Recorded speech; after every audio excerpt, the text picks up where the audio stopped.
Welcome inside the war room alongside Sam Corcoran. I'm Srikar Rajendran. We don't have Chris with us today. He's driving back home from Maryland, so future episodes he'll be here. Just today couldn't have him, but recapping UFC Nashville, honestly a really fun card. Lots of finishes through the prelims. You go to the main card, we had an absolute war between Morgan Charriere and Nate Landwehr. Gabriel Bonfim got a split decision win over Wonderboy. We're going to talk about that. Was it controversial? Was it not? And then in the main event, Derrick Lewis knocks out Tallison Teixeira in 35 seconds. Hey, we hate to say we told you so, but we told you so. It was going to happen. But Derrick Lewis gets it done. Lot to go over on this card. We're going to start right from the bottom of the main card, I should say, with probably the most bottom tier fight on the main card. Junior Tafa versus Tuco Tokkos. Tuco Tokkos gets the arm triangle in round 2 and submits Junior Tafa. And look, the first thing I said to both Sam and Chris was, yeah, Junior Tafa, he's definitely more fit. He looks like he's in better shape, but I don't think it made him any better at all. Good for Tuco Tokkos, though. His first UFC win. Definitely survived some big moments. Tafa cracked him clean in round 2. And honestly, at that point, I was like, okay, yeah, this is where Tafa just knocks him out. But nope, Tokkos kind of just recuperated, went right back to the wrestling, took him down, just smothered him until the finish presented itself. I'm not really sure either guy's just a long-term player in this division, but hey, a win's a win. Well, let's just take a quick step back. And this card was really good overall. Mm-hmm. Like prelims, main card, phenomenal, great fighters showing that they have potential, except when it comes to these two guys. Tuco Tokkos, you know what? Props to him. I'm not gonna crap on him too much. He got a win. But what in the world does the UFC see with Junior and Justin Tafa? Yes, I'm throwing Justin into this. These guys are not MMA fighters. They're not worthy of being in the UFC. I don't understand why these guys get promoted all the time. They're running on one win from Justin Tafa over I believe they're 5-11 combined in the cage. They're 5-11 combined in the cage in the UFC. Like they're genuinely horrible. And Justin Tafa is really running on wins against Austin Lane, who we'll talk about in a little bit. But I think that might have been Austin Lane's last fight in the UFC. If you just saying out there, because he's also not doing too well. Like they're running on absolutely nothing. And at this point, like these guys can't grapple. They can strike. I'll give them that. Go to bare knuckles or something. That's what these guys should do. They should go to bare knuckles. They can make a lot more. They can have a lot more wins there, or just box in general. These guys are not MMA fighters. They're in the wrong sport completely. The UFC needs to get them out of there and just start promoting better fighters. We talk about this UFC heavyweight problem all the time. It's because they have people on the roster like these two dudes who are taking up spots. I know Junior Tafa fought down in light heavyweight. Point stays the same. As for Tuco Tokkos, it's funny, Srikar. We said it in the podcast earlier, Chris and I. If Tokkos was going to win, his best chance will be on the ground. His ground game isn't even that great, but Junior Tafa's ground game is atrociously bad. Horrible. And that's why he won the fight. So credit to him. He got an easy opponent, obviously. I just don't even know who you put him up against next. He still hasn't shown me anything. Maybe like an Ivan Urslan, who's light heavyweight. I agree. Yeah, coming off a lot. Is that who you also had? Yeah, that's who. There's literally no one else. Like I feel like not many people, and it's just like it better not be on a main card. Like, please, this should be an early prelim fight. This is not a main card fight at all. Yeah, I was the one. What was the fight I said a few weeks ago, Srikar? I was like, oh, this screams main card for a fight night, but not a pay-per-view. It might have been Kevin Holland and Colby. No. Nah, because Holland and Colby could go on pay-per-view. I'm not sure, I feel like I would say that. Maybe it was. All I do know, Junior Tafa's he's getting cut. Like this is it. Like he does cut not. Both the brothers, dude. They have nothing to show for. For sure, and I think with Tuco Tokkos, good win. But again, Tafa was such a lagging fighter that it never really felt like it did anything. This is one of those wins where you say a win is a win and you move on and you get a better opponent next to try and prove yourself. Yeah, and I agree with Ivan Erslan. I mean, he's lost. I don't think he has a UFC win either. I know he's lost his last two. UFC win either. He's on a 2-fight losing streak, I believe. So someone's got to, if so, whoever wins this at least kind of gets that rebound. Another low level fight though.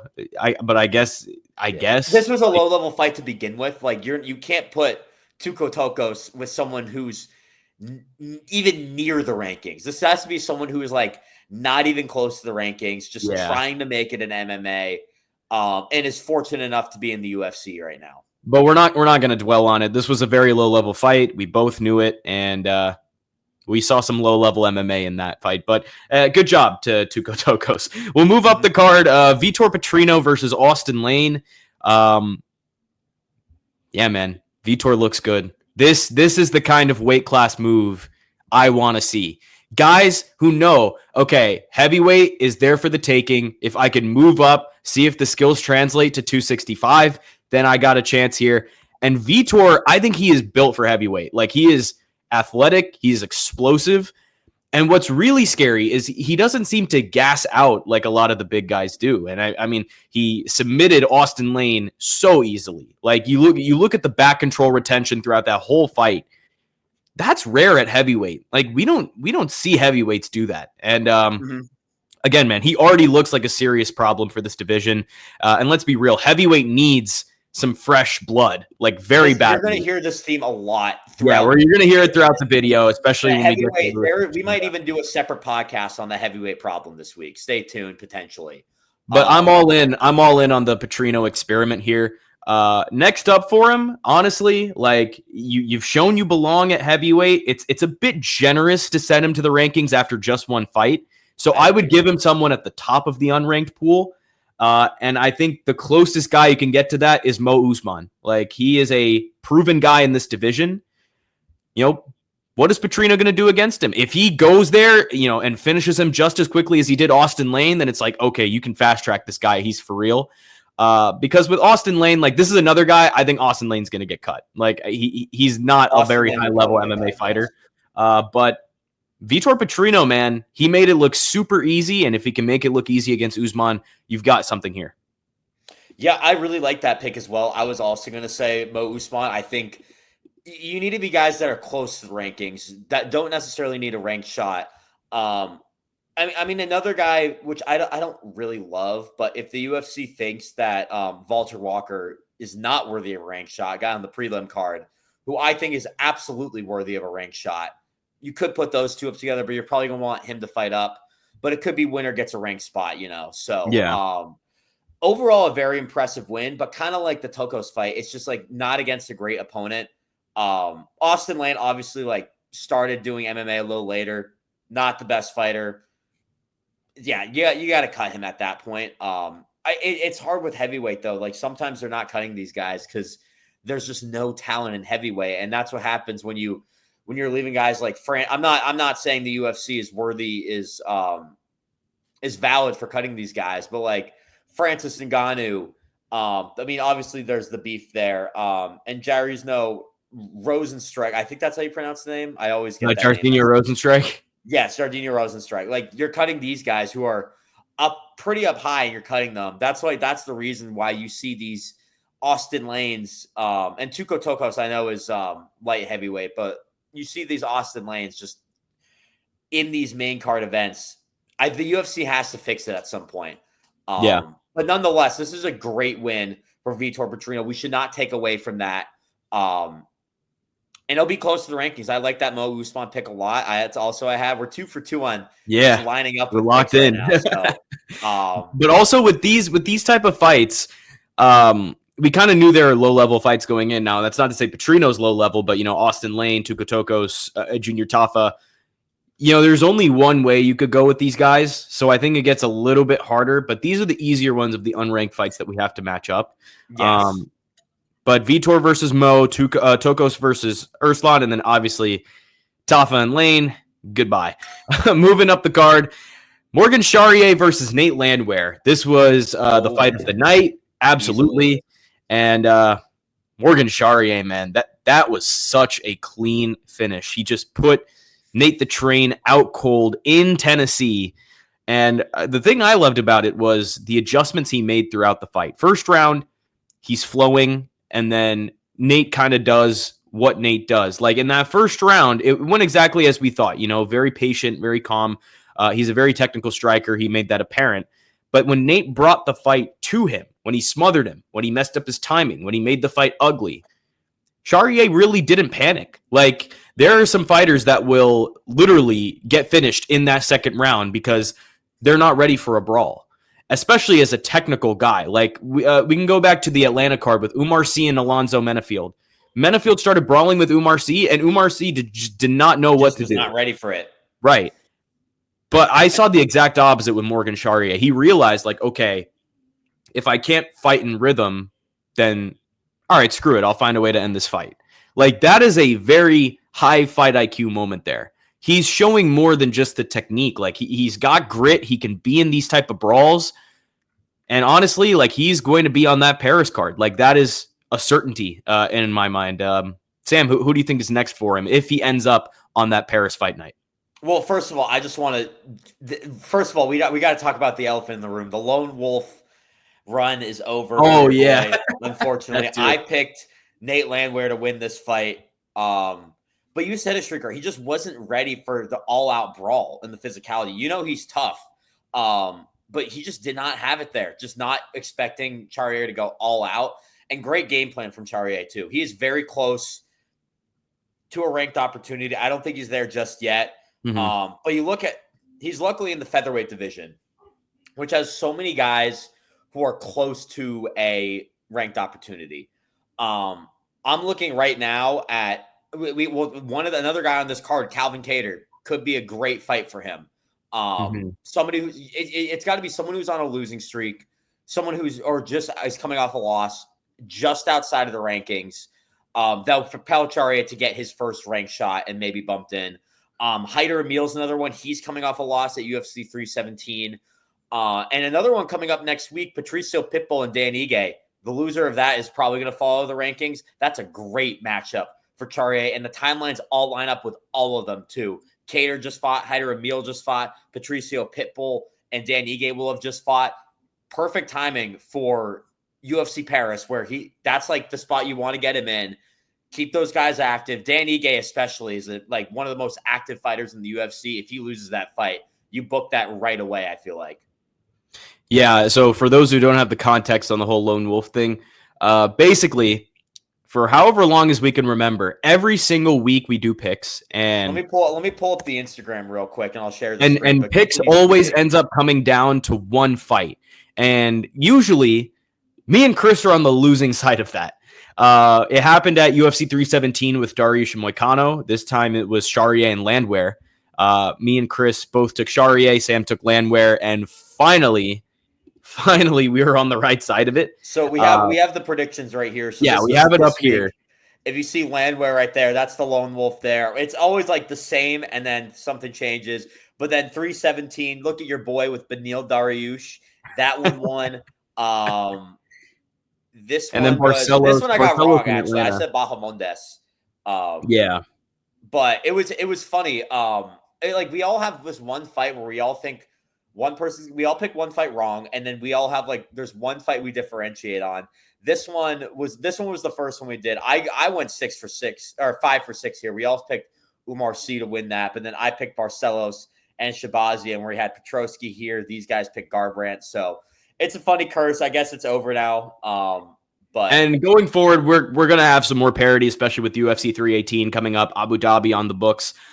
We do not plan out parity. We do not plan out. We don't plan this stuff out. It's just it is what it is. Our great minds think alike, and we've already been 2 for 2 with fight predictions this week. Srikar, we're gonna be 3 for 3. You gonna name one of the guys I mentioned too? No. No? Okay. I was actually thinking of something a little bit out the box for Charriere because he's fighting in Paris, and he just came off probably the biggest finish of his career. I wanted to give him a layup just for the fans in Paris, and then you just send him up.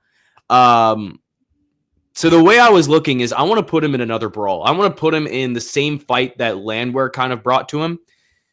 And I think this would be an easier task for him than Landwehr. I was thinking Darren Elkins, coming off a loss to Julian Erosa, did not look good in that fight.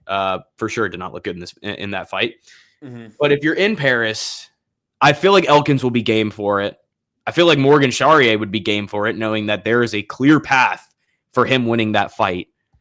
I want to see it happen. Like, I think it would be a really fun fight for as long as it lasts. And hey, if Charriere gets the knockout, then good. That's a performance bonus right there. If it goes the distance, that's a fight of the night potentially. Like, I think it will be a lot of fun either way. So that's kind of the way I was thinking. I'm not mad at any of your options. I actually think those are great options for Charriere if he wants to fight up. But just the way I was thinking was maybe you have him fight down, and then let's say he does good on the layup, you move him all the way up maybe into a rank spot, because also he just lost to Nathaniel Wood.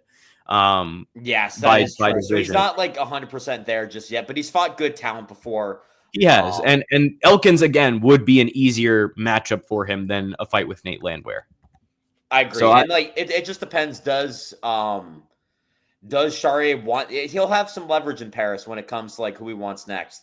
Does he want this layup fight? Does he want to say, okay, I think I can be in the ranking opportunity, have the home crowd advantage behind him, and use that to the fullest advantage? So obviously it's funny that the home crowd didn't really pan out last night with Landwehr, but Charriere looking good right now. That's all I can say. Yeah, I mean, I guess home octagon advantage is not like the biggest factor for deciding fights, but the crowd was definitely loud for Nate Landwehr. They were behind him the whole time. Yes. Nate was trying to fire him up even before he got knocked. Right before he got knocked out, he was hyping up the crowd like crazy. So it was unfortunate for those fans. But moving up the card, Steve Garcia versus Calvin Kattar. Man, watching Steve Garcia is really nice, man. Like he is so talented. And also just his movement, I think his whole approach to MMA, I mentioned it in our picks video, but he uses his technical ability as grit. Like, it makes him tougher. And it's usually the other way around. But he's such an unorthodox fighter.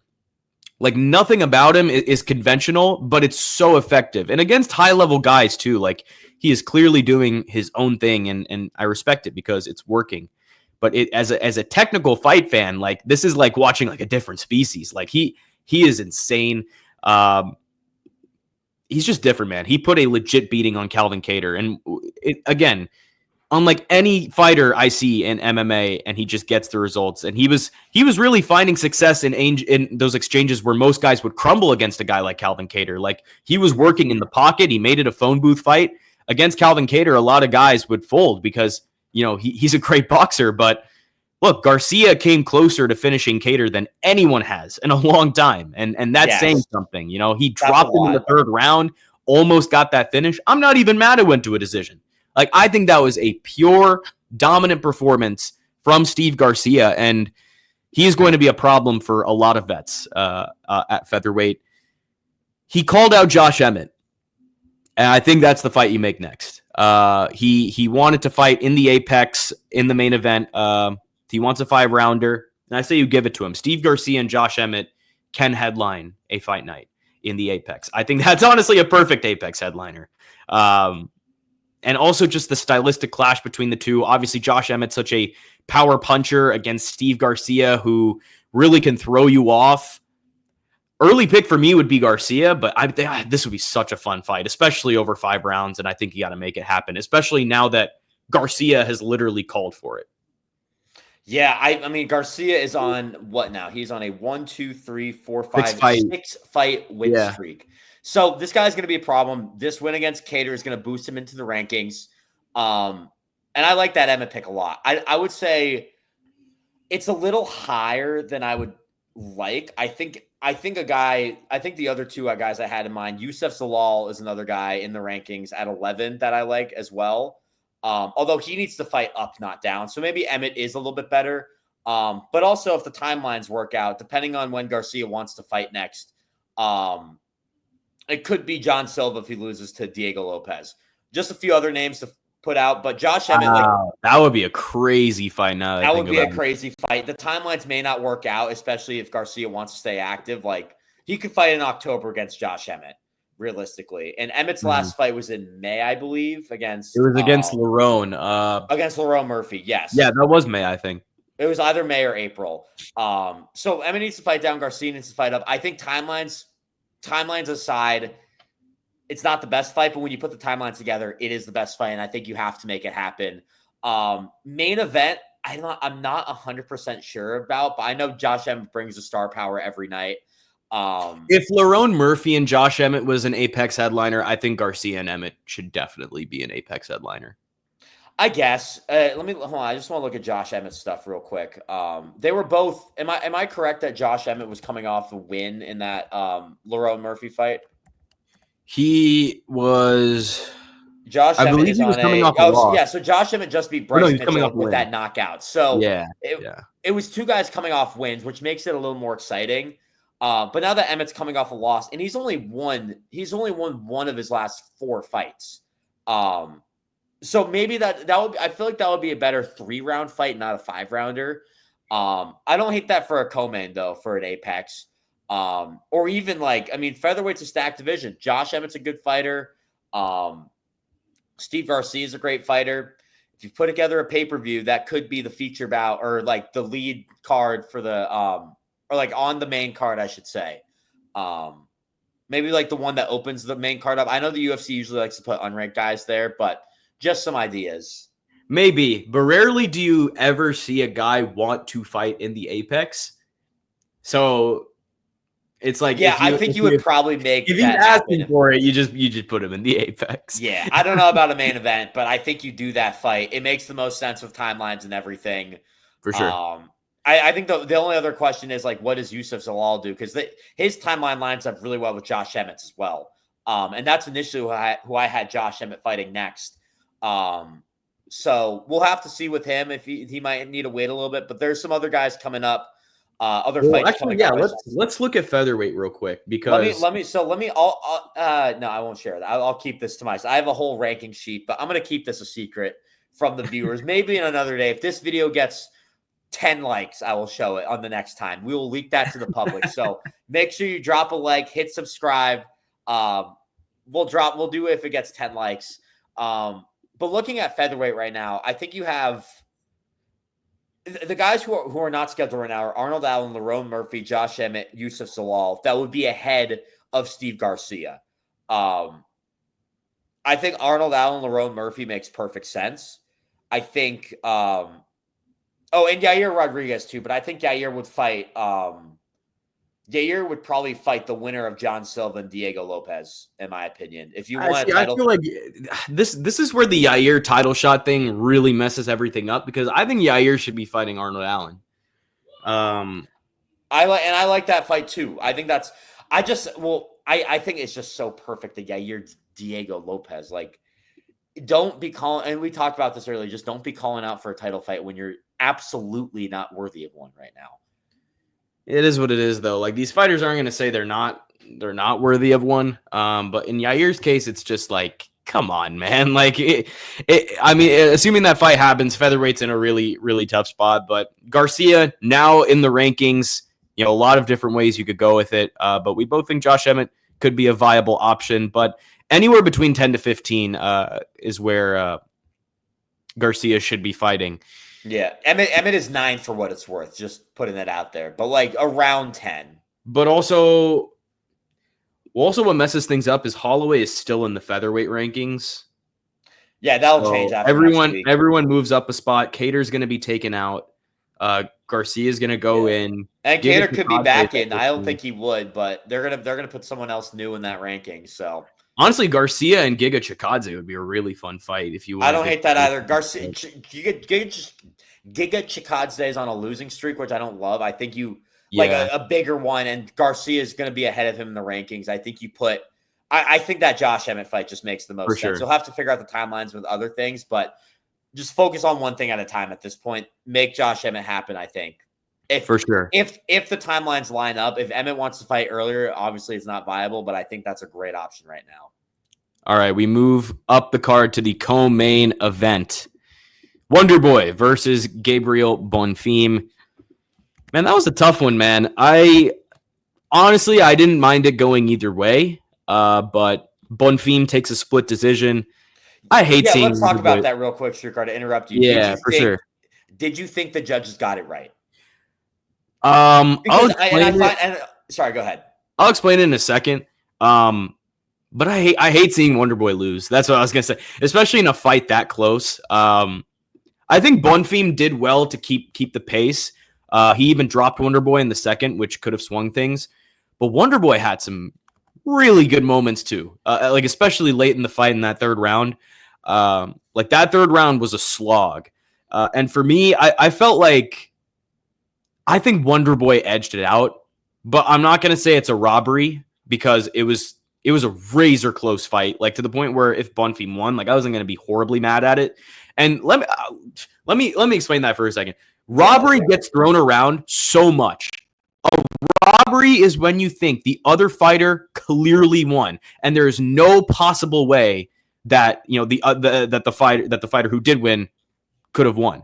Like I feel like that is where people mistake robbery. People think that okay, if you think that a fighter should have gotten this decision without any regard for the other fighter, it's a robbery, and that's not what a robbery is. So I'm not going to say it's a robbery.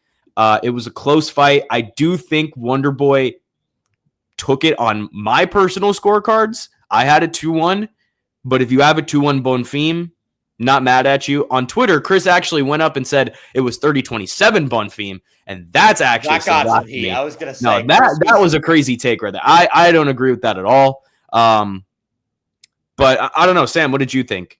I thought it should have went Wonderboy, but I also think it should have went Wonderboy. But you're totally right about the term robbery. Like it gets thrown on way too much. I think people were. I think also a reason people are saying, "Oh, it's a robbery," is that Stephen Thompson performed way better than expected, and Bonfim underperformed. Bonfim, I think that card could have gone. I think that fight could have gone either way. It was a close fight at the end of the day. And I don't hate the decision. It's one of those like the Drickus Strickland decision from the first fight they had. I thought that Sean Strickland won that fight, and still to this day think he won that fight. At the end of the day, I don't think it was necessarily like a robbery, and Drickus has proven that he deserved to be the champ at the end of the day. And even with like the Pennington Pena fight, that one I think was a robbery, but like it was close enough. Like I can see the other side, and this is one of those fights where to me, like Francis Marshall and Myron Santos, that's a robbery. Like yes, that or is like Cyril Gane and Alex Volkov. That too, or that was or Carlos Leal and Renat Fakhretdinov. That's another robbery right there. This one is a very close fight that could have went in either direction. You know. Yes, but Wonderboy, you only got one fight left. I think you make it. It shouldn't necessarily be like a gimme fight. But it should be someone who we can challenge, who can maybe get a win against. You do it in the States, in the crowd, whether it be like pay-per-view prelim, or like Fight Night main card, kind of like it was with Nashville. I think Fight Night main card's a little bit better. And as for Bonfim, like he's going to be ranked, but I think he needs to prove it a little bit more. This wasn't his best performance. And I think I'm looking at the welterweight rankings. It's such a stacked division. There's only one guy that makes sense in that ranking. And that's Gilbert Burns, who's on a losing streak of his own. This is for Bonfim? This is for Bonfim, I think. And it's two Brazilians fighting. So if they do a Brazil card later in the year, that's perfect to have it. And I know they don't usually like to do Brazil versus Brazil. But I feel like it makes sense. If one of these guys wants to move up, you do it. I'm saving Colby Covington for Kevin Holland. I will go to war for that. I think Kevin Holland will win next week, and you have just please make that happen. That's why I'm not matchmaking Colby Covington. On paper, that makes more sense for Bonfim, in my opinion. But I think Kevin Holland is such a better match for that. Then you resort to the next option, another guy on a losing streak, Gilbert Burns. So that's what I would do for Bonfim. It's not my favorite pick. It's just what makes the most sense with. You're not getting any of the top 8, which is Buckley, Morales, Gary, Usman, Edwards, Shavkat, Brady, and Bilal Muhammad. You're not getting any of that. 11 is Jeff Neal. He's booked against number 13, Carlos Prates. Bonfim will probably be 12 if he's taking Stephen Thompson's spot. And then Kevin Holland's book, Michael Page is going up to middleweight to fight. He's been fighting at middleweight. He'll probably drop from the welterweight rankings soon. I'm not gonna lie to you. He could fight down too, which I don't. I actually think Bonfim's gonna be fighting up into the top 10. Well, Gilbert Burns is top 10. That's all I'm saying. Well, once Bonfim enters the rankings, Burns will probably fall. But Burns, yeah. The thing is, okay, Page is booked. Holland, I don't think he's gonna fight Bonfim. Give Holland Colby Covington. Just please make that happen. Wonderboy, he beat. Jeff Neal is booked. I don't want to do Brazil versus Brazil. That's my only thing with Burns. I also didn't want to do that. It's just like the only fight. People are gonna hate this. I think Bonfim is gonna fight Joaquin Buckley. I think that is the next fight. Buckley boil my blood. Buckley has obviously proved that he is a top 10 welterweight. He is a top 10 welterweight fighter. And Bonfim is not. And this is an absolute killer division. Welterweight is so ridiculously stacked. You're gonna have to need to prove it. I feel like the winner of Bonfim and Buckley will get a top 5 matchup. I feel like that for sure. That's a matchup that you can do and get away with it. Just because I don't really know who else. Colby's not going to accept that fight. Colby wouldn't do that. Morales is fighting Leon Edwards. The only reason I say Buckley, I would boil my blood, is I think, and I've been going to bat for this one, but against Michael Morales, I know Morales is now a little higher in the rankings, but they're right around the same stage of at the very end of the elite welterweights. Just begging. Well, I don't know. Morales is already fighting Leon. What? Morales is already fighting Leon, so is that booked? It's going to happen. His side has basically said that's the next matchup. Interesting. Okay, so he's going to be fighting Leon. So that changes my perspective a little bit, and if that is happening, then I do like Joaquin Buckley. Buckley and Morales would be a lot of fun, though, for sure. But yeah, I think there's Leon no one in that 10 to 15 range that I could give Bonfim and be like, okay, yeah, it makes sense. Because Colby's not going to take the fight. Kevin Holland's not going to do that. I don't think the timelines would work with Kevin Holland. He already beat Wonderboy. Prates, Neal, and Page are all booked. Burns is Brazil versus Brazil. I don't know if Bonfim will do it. Yeah, that's the one. That's the one thing. So I mean, I guess it has to be Buckley. That's the one I've been seeing. I just still think Morales. If that does happen with Morales and Leon, then I think Buckley makes sense. But just Morales Buckley is so much better, man. Come on. I do hope. I'm not gonna give a prediction on what they do with Wonderboy, but this is the last fight on his contract. Give him a great legacy fight. And I hate throwing out that word after what John Jones put me through, but legacy fight for Wonderboy. This is a guy that deserves it, man. This is a guy that deserves it. This is not a John Jones Stipe situation.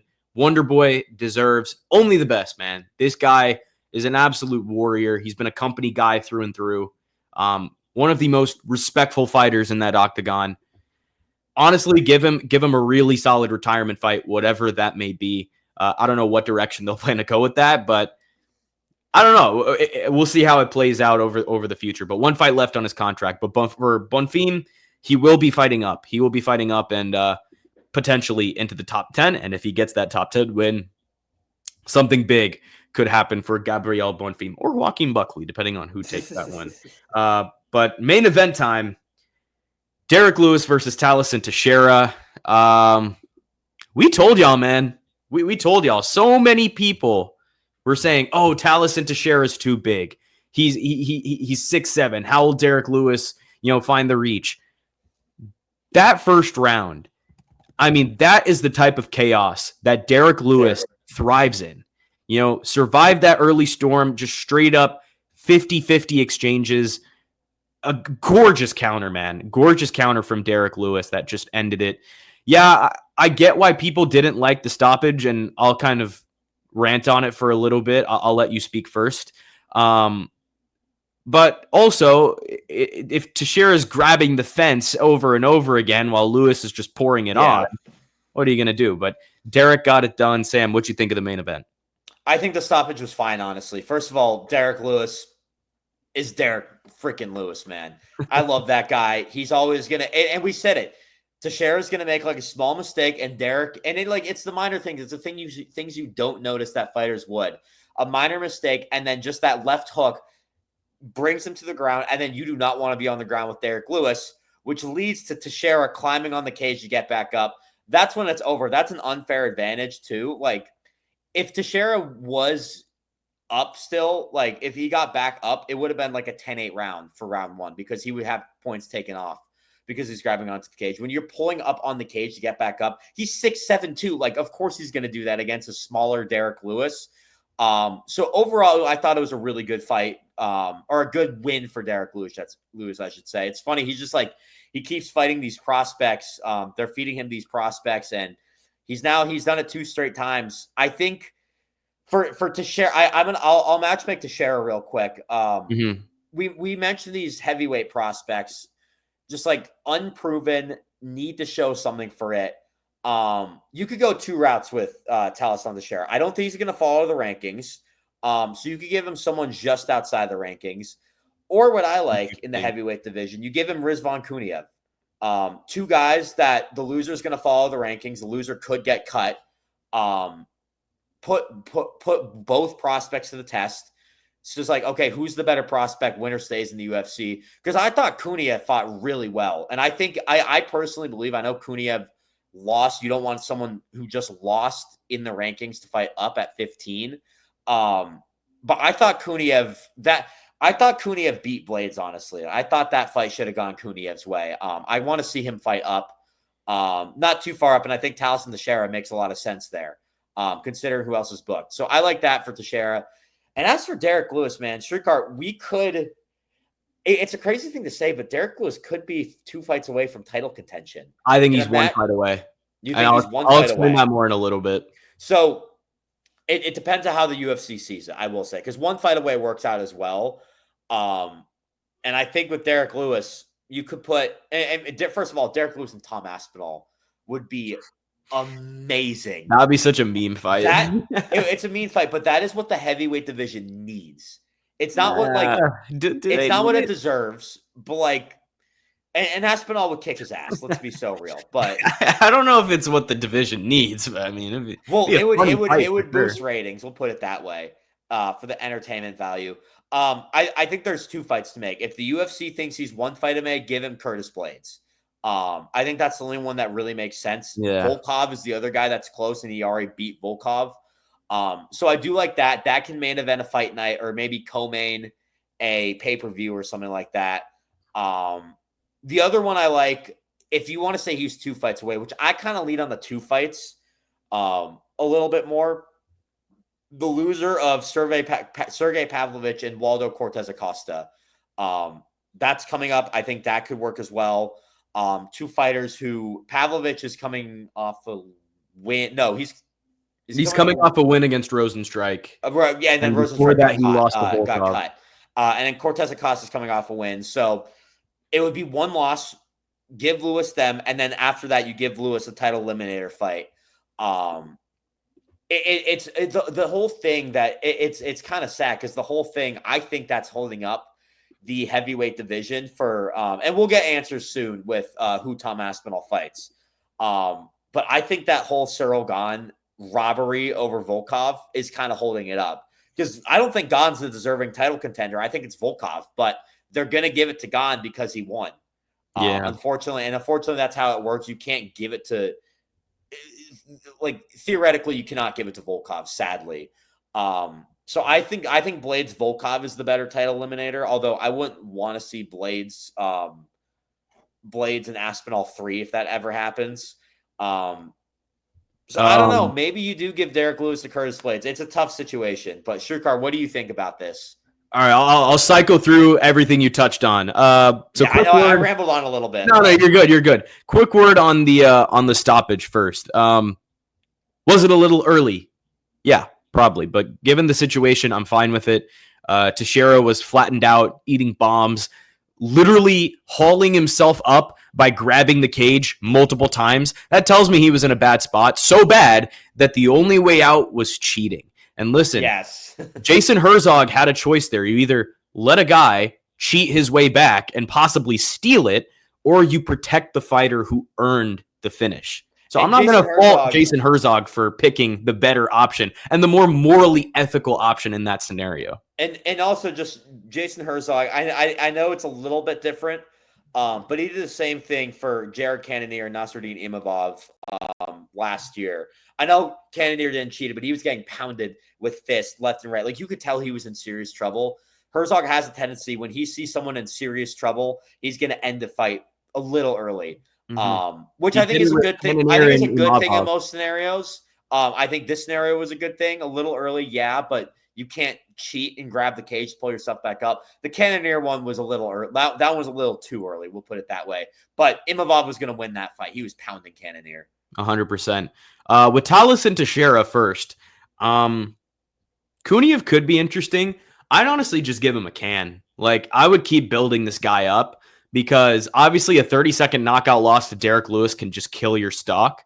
Yes. So Lukasz Brzeski and Ryan Spann fight, I believe, next week, or at least some point soon. I would fight the winner of that one. Let me see what else is on for heavyweight, because that is next week. That's an early prelim for UFC 318. Yeah, so I would give him the winner of that, just because it'll be a much easier fight for Tallison Teixeira. You'll get a better accounting of what he is and who he is as a fighter. Kuniev, like, I don't know. I just feel like you have guys like Walter Walker that are coming up. You have guys that are, a little bit closer to the top of that unranked pool. I think Teixeira is a little bit further down, just because he hasn't proven anything in the UFC. Yes. Your only win is over a Tafa brother. But for Derrick Lewis, man, Derrick Lewis is 40 years old. Somehow, some way, he's clawing his way back into the heavyweight picture. And he did say he still wants to get that belt. So I do agree. Curtis Blaydes is the fight, man. Like, I this one writes itself. Last time these two shared a cage, Lewis sent Blaydes straight to the shadow realm with one of the nastiest uppercuts I've ever seen. Oh my God, God, dude. Now Lewis is, low-key stacking wins. He's got 3 knockouts in his last 4. Blaydes barely survived Jailton Almeida, and then he's scraped by Kuniev. And the reality is, right now, Blaydes, he doesn't have any serious momentum right now, especially after what Aspinall did to him. So why not run it back, man? Like, the UFC needs heavyweight matchups that sell, and Lewis Blaydes 2 would absolutely deliver, in my opinion. And then after that, honestly, like, that's it. Like, beat Blaydes again, and Derrick Lewis might just find himself staring down a title shot. Now, look, I know people love to kind of just slap the gatekeeper label on Derrick Lewis, and sure, fair enough. But this is heavyweight. Like, it's a shallow division. The guy has been cleaning house lately. If he starches a legit top 5 contender in Blaydes, he might not leapfrog Gane. He might not leapfrog, the eventual winner of Volkov Almeida, but he's not far off. And think about Aspinall. Like, he's been vocal about wanting to fight twice before the year ends. Odds are, by early next year, he's burned through the very few credible challengers that are left. And, you look at guys like Shamil Gaziev, guys like Waldo Cortez Acosta. I mean, they're still a couple fights away from being, like, serious players. So does one more knockout magically make Derrick Lewis a top-tier title threat? Maybe not. But let's be real. If we sit around waiting for credible contenders in this division, dude, Aspinall is just going to be twiddling his thumbs for the next year. And nobody wants that. So just for the sheer lack of depth in this division, one fight and Derrick Lewis gets a title shot. You actually bring up a really good point with Tom Aspinall. You got to keep him active. You got to make sure this heavyweight division is active. And Derrick Lewis has proven to not be the most active fighter. And the more I dwell on it, I think Blaydes makes a little more sense. Is Almeida Volkov happening? I don't think that's confirmed. It's going to happen. I think both sides have agreed to it verbally, and I think it should happen on the Brazil fight night that they just announced. Is that in November? I'm not sure, but Brazil would make sense. I think the Abu Dhabi pay-per-view would make sense on pay-per-view as a 3-rounder. But if you're going to put it on the Brazil card, make it 5 rounds, make it the main event. The home crowd will be there for Jailton Almeida. October 11th. So it's right after UFC 320. Yeah, I think that's perfect. I think timing-wise, that works. Actually, that's great timing. Now, looking at the timelines, I think that works out perfectly. And make that the main event, man. Like, that would be a fire main event. 5 rounds between 2 heavyweights that have shown they can go 5 rounds. They have the cardio for it. And yeah, again, the home crowd would be behind Jailton Almeida. It would be a pretty good atmosphere. I think it would make a lot of sense. So Volkov Almeida, the winner of that would be right behind Gane. And then assuming Lewis Blades happens, by the time Almeida or Volkov gets their shot, Derrick Lewis or Curtis Blades could be right there. Like, they will be ready for a title shot. So to keep the division flowing along, I think that's your best plan of action. And you keep it flowing along. You said you have Tom Aspinall probably. He says he has the date and time. I don't know which card that's going to be. I feel like the Abu Dhabi one most likely. Could be the Vegas one. It could be the Vegas one too, with just how inactive Aspinall has been, not by his own fault. You just got you got to get that guy going. And make sure you put him as the main event for something. And then right after that you have Almeida Volkov, winner of that in the championship bout, and then right after that you have Blades and Derrick Lewis. Put them in the bout, man. Yeah, just get fights for the belt. Tom Aspinall has said he wants to defend the belt 3 or 4 times in this next year. It could happen, honestly. Could happen. Yeah, and I think this is the best course of action to make that happen. 100%. Well, that'll do it for this recap of UFC Nashville. Let us know what you think about this card in the comments below. Let us know if you agree with any of our matchups. If you have any matchups of your own, we'd love to hear it. And speaking of matchups, guys, remember 10 likes on this video, 10 likes on this podcast, and I will leak my matchmaking sheet out to the public. It's got we're gonna see how bad you guys want to see this spreadsheet. It's color coded too, guys. Like, come on, constantly in the works. I got to make some edits tonight. And then once the rankings come out, we'll make edits. Come on now. You want to see it. Give us this video 10 likes and I will leak that to the public. All right. Yeah, we have our word on it. 10 likes is the threshold. You can go ahead, follow all our socials down below. We should have a midweek episode up, hopefully. But if not, we will be ready to go. UFC 318 right on the horizon. Max Holloway versus Dustin Poirier 3. All of us are excited for that one. We're going to have Chris on for that one too, so it should be a lot of fun. But we want to thank you for tuning into this episode of the MMA War Room. For Sam Corcoran, I'm Srikar Rajendran saying so long, and we'll see you very soon.